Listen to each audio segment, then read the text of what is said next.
Quantum willow chip यानी quantum physics के सिद्धांतों पर आधारित एक प्रोसेसर जिसके जरिए गूगल ने पैरेलल यूनिवर्स में एक्सेस किया।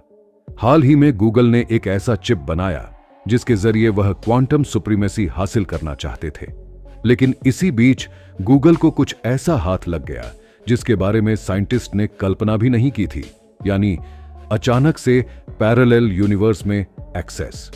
9 दिसंबर 2024 को इस बारे में गूगल की तरफ से ऑफिशियली कंफर्म किया गया और तब से यह खबर चारों तरफ फैल गई है, जिसे सुन वैज्ञानिक भी हैरान है। तो दोस्तों, क्या है यह क्वांटम चिप? क्या कनेक्शन है इसका पैरेलल यूनिवर्स से? आखिर गूगल ने यह कैसे किया? क्या सच में हम पैरेलल यूनिवर्स के दरवाजे खोलने वाले हैं? इस वीडियो में आज हम इस बारे में डिटेल में बात करेंगे। कल्पना कीजिए, अगर आप एक साथ लाखों समस्याओं को हल कर सकते हैं और वो भी एक ही समय में, तो कैसा होता? ये ऐसा है जैसे एक ही समय में आप पैरेलली 10 अलग अलग काम कर रहे हों। सुनने में यह साइंस फिक्शन जैसा लगता है, लेकिन गूगल के नए क्वांटम विलो चिप ने इस असंभव को संभव बना दिया है। हाल ही में खबरें आई कि गूगल ने पैरेलल यूनिवर्स तक पहुंच बना ली है, लेकिन आप सोचेंगे कि इसका कंप्यूटर से क्या कनेक्शन है? असल में जिन कंप्यूटर्स को हम यूज करते हैं वे क्लासिकल कंप्यूटर्स हैं, जो एक ही समय में एक ही प्रोसेसर से मल्टीपल कैलकुलेशंस नहीं कर सकते। वहीं क्वांटम कंप्यूटर्स पैरेलल कैलकुलेशंस कर सकते हैं, जिस वजह से यह कंप्यूटर्स एक सुपर कंप्यूटर से भी करोड़ों गुना फास्ट होते हैं। लेकिन इस खासियत का असली कारण है क्वांटम फिजिक्स। इसलिए आगे बढ़ने से पहले हमें यह समझना जरूरी है कि आखिर क्वांटम फिजिक्स का इसमें क्या रोल है, जिस वजह से यह सब हो रहा है। दोस्तों, क्वांटम कंप्यूटर्स क्वांटम दुनिया के नियमों पर आधारित होते हैं, जहां के रूल्स हमारी दुनिया से काफी अलग है। जहां हमारी दुनिया में कोई ऑब्जेक्ट एक समय में किसी एक जगह पर एग्जिस्ट कर सकता है, वही क्वांटम दुनिया में एक इलेक्ट्रॉन एक ही समय में पूरे एटम में कहीं भी मौजूद हो सकता है। इसे सुपरपोजिशन कहा जाता है। अब जानते हैं कि इसका फायदा हमें कंप्यूटर की दुनिया में कैसे मिलेगा। क्लासिकल कंप्यूटर्स जिनका हम रोज उपयोग करते हैं बिट्स पर आधारित होते हैं। एक बिट या तो 0 होता है या 1। इनकी लैंग्वेज बिट्स के रूप में ही होती है, यानी इनकी दुनिया में एक कंप्यूटर के लिए आवाज, फोटोज, टेक्स्ट्स, नंबर्स सभी 0 और 1 की फॉर्म में होते हैं। यानी अगर आप एक कंप्यूटर होते तो आपके लिए हर चीज 0 और 1 की फॉर्म में होती। यहां आपकी दुनिया 0 और 1 से मिलकर बनी है, ऐसा समझ सकते हैं। और वहीं पर 1 और 0 भी नंबर के रूप में नहीं, बल्कि स्विच ऑफ स्विच ऑन की तरह, एग्जिस्टेंस नॉन एग्जिस्टेंस की तरह प्रोसेस होते हैं। लेकिन क्वांटम कंप्यूटर्स क्यूबिट्स पर काम करते हैं, जो एक साथ 0 और 1 दोनों हो सकते हैं, और वो भी एक ही समय में, यानी सुपरपोजिशन। इसी वजह से क्वांटम फिजिक्स की इस विशेषता का फायदा उठाने के लिए दुनिया में सभी देश मोस्ट पावरफुल और फास्ट क्वांटम कंप्यूटर बनाने की दौड़ में लगे हैं।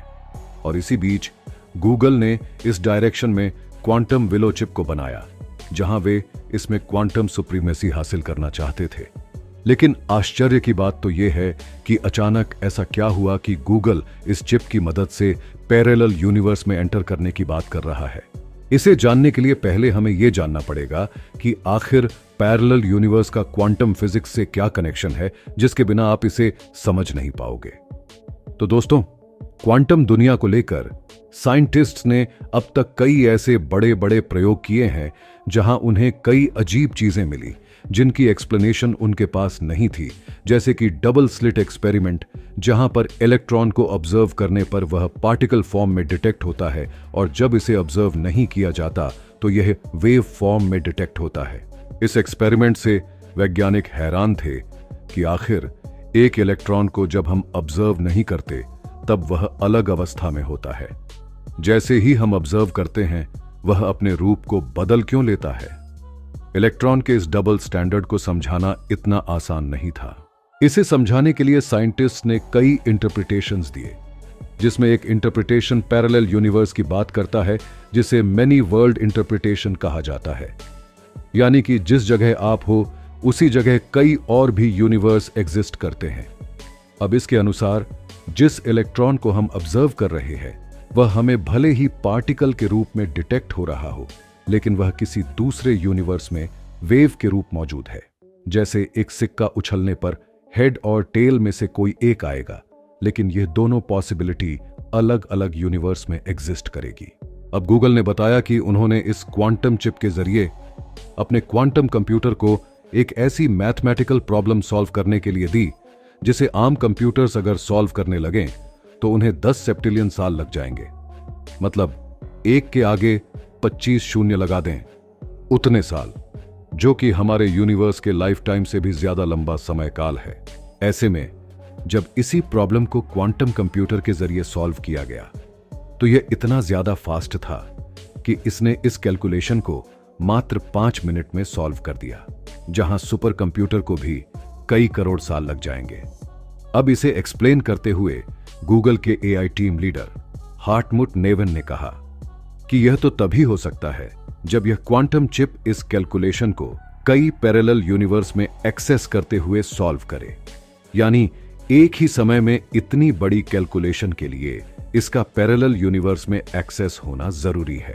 दोस्तों, अगर क्वांटम कंप्यूटर में हम सफल हुए तो टेक्नोलॉजी की दुनिया में इसके कई फायदे हमें मिलने वाले हैं, जैसे कि बायोमेडिकल रिसर्च में नई दवाओं की खोज, जलवायु परिवर्तन को कंट्रोल कर पाना और सबसे जबरदस्त एक्यूरेट मॉलिक्यूलर सिमुलेशन के जरिए नए मटेरियल्स को पैदा करना। यानी फॉर एग्जांपल कुछ मटेरियल्स बिना क्वांटम कंप्यूटर की मदद से भी हमने पैदा कर लिए हैं, जैसे कि ग्राफीन एरोजेल जो हवा से भी हल्का है और स्टील से ज्यादा स्ट्रांग है। तो आप सोच लीजिए मटेरियल साइंस की दुनिया में यह कितने जबरदस्त परिवर्तन ला सकता है। लेकिन दोस्तों, वहीं इसके कुछ खतरे भी हो सकते हैं, जैसे कि क्वांटम कंप्यूटर्स का इस्तेमाल करके दुनिया के किसी भी पासवर्ड को कुछ सेकंड में ही क्रैक किया जा सकता है। लेकिन दोस्तों, गूगल के इस पैरेलल यूनिवर्स के दावे को सुनकर फिजिक्स की दुनिया में एक हलचल मच चुकी है, क्योंकि कई भौतिक वैज्ञानिक हैरान हैं कि आखिर गूगल ने यह सब कैसे किया। वैज्ञानिकों ने इस पर कई सवाल उठाए हैं।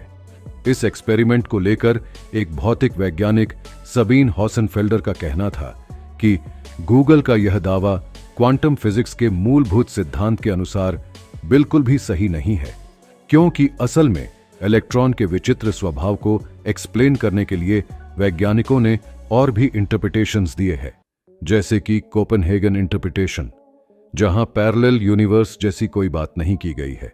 साथ ही जिन मैथमेटिकल प्रॉब्लम्स को इन कंप्यूटर्स से सॉल्व किया जाता है, वास्तव में उन प्रॉब्लम्स का रियल दुनिया से कोई मतलब नहीं है। वैज्ञानिकों के अनुसार गूगल का यह अचीवमेंट एक मील का पत्थर साबित होगा, लेकिन इसके पैरेलल यूनिवर्स को लेकर किए गए दावे सही नहीं है। दोस्तों, अब एक सवाल जो कई वैज्ञानिक सुलझाने में लगे हैं कि क्या पैरेलल यूनिवर्स सच में मौजूद भी हो सकते हैं, क्योंकि अगर ऐसा होगा तो यह अब तक की सबसे बड़ी खोज होगी।